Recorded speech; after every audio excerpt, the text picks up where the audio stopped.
Hey everyone, welcome back to our podcast series, Use Less Plastic, Love the Earth More, where we dive into the critical issues our planet faces. It's our final episode, and I'm joined by my amazing co-hosts, Alina and Priscilla. Hey Caitlin, can't believe it's our last day today.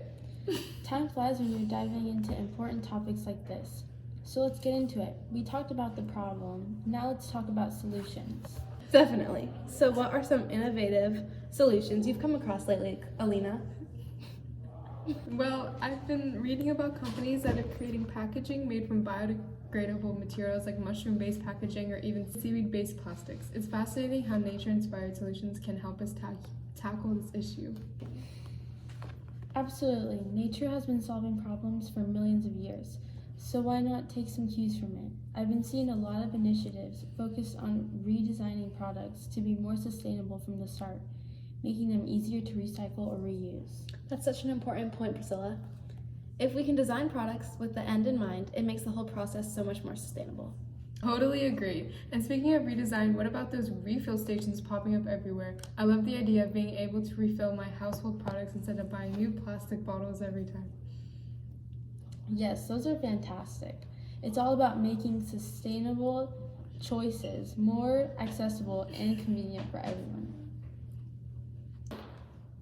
And it's not just about individual actions, right? Policy changes play a huge role too. Yep. Absolutely. We need regulations that hold companies accountable for their plastic pollution and waste. Extended producer responsibility laws, for example, could really shift the burden away from consumers and onto companies making the products. Definitely, and we can't forget about education and awareness. The more people know about the impacts of plastic pollution and the alternatives available, the more empowered they'll be to make sustainable choices. Couldn't agree more. Education is key to driving long-term change. Caitlin, I'm curious. What can communities do to help reduce plastic pollution? That's a great question, Priscilla. Communities can take a variety of actions to make a difference. Organizing beach cleanups is a fantastic way to remove plastic waste from our shorelines and raise awareness about the issue. Additionally, communities can organize fundraising events to support local initiatives focused on plastic pollution reduction, such as installing water refill stations or implementing plastic recycling programs. By coming together and taking action at the grassroots level, communities can have a meaningful impact on reducing plastic pollution. That's such a great point, Caitlin. Community involvement is essential for driving change and creating a cleaner, more sustainable future. Recently, I have also heard about this nonprofit called Ocean Cleanup. They've developed this incredible technology that uses a net in the ocean to collect plastic pollution and trash. It's such a cool and innovative approach to tackling the problem. Wow, that sounds amazing. How does it work exactly? Essentially, they deploy these large floating booms that passively collect plastic debris as ocean currents move through them.